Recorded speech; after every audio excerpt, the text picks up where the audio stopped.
Bakit mahalaga ang konteksto sa pag-unawa sa Biblia? Hello mga mahal na kapatid sa Panginoon. It's me again, Pastor Ariel. And let's address yung tanong na yan. And if you have questions, mag-type in ka lang sa comment section.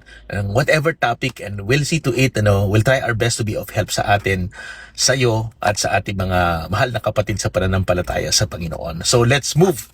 Pag-usapan po natin, bakit mahalaga ang konteksto sa pag-unawa sa Biblia?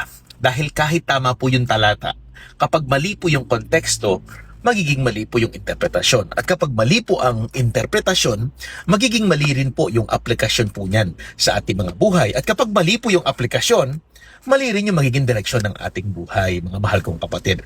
So may nagtanong po kasi sa atin, sabi niya, bakit kailangan pa ng mentor? Hindi pa sapat na ang Holy Spirit? Mali po ba ang John 2:27? Linawin po natin at ilagay po natin sa tamang konteksto.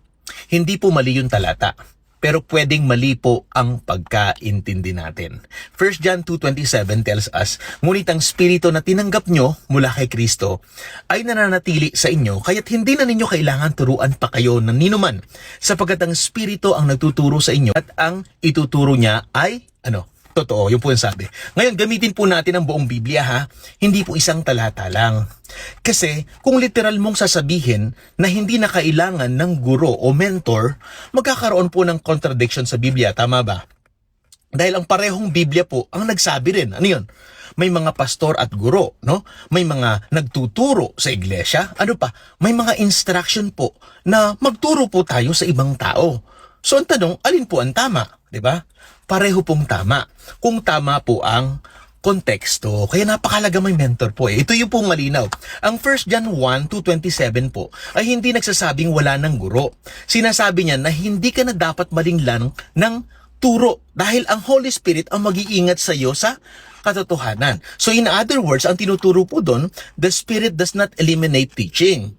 He safeguards truth through teaching. Ganun po yun. Kaya malinaw po yung prinsipyo, mga mahal na kapatid. Ang Holy Spirit ang ultimate teacher. Pero gumagamit siya ng tao bilang mga instrumento. Hindi po sila magkalaban. Hindi sila alternative options. Magka-partner po ang Santong Spirito at ang mga mentor. At dito po tayo dapat maging tapat. Kung wala kang gabay, sino magkokorek sa mga maling pagkaintindi mo? Tama ba? Dahil hindi lahat na nagsasabing Holy Spirit ang nagsabi sa akin, ay nagsasabi po ng tama. Oo, kung lahat tama, bakit iba-iba yung interpretasyon? Tama ba, mahal kong kapatid? Iisang Holy Spirit. Pero bakit magkakaiba ang conclusion? Ibig sabihin, hindi spirit ang problema, kundi interpretation ng tao. Kaya tandaan po natin ito. The evidence of the Holy Spirit is not isolation. It is alignment with the truth. Kadalasan po, dinadala ka niya sa tamang mga tao, di ba? Para i-align ka niya sa tamang pagkaunawa. Kaya kung ikay mananampalataya, hindi ka niligtas ng Diyos para maging independent ka sa katawan niya. No. Iniligtas ka para maging bahagi ng katawan ni Kristo. At sa loob ng katawan niya, may pagtuturo, may paggabay, may pagkukorek, pagwasto, may accountability. Tama ba, mahal kong kapatid? Kaya ang tunay po na paggabay ng Santong Spirito, hindi nag-aalis po ng accountability yan.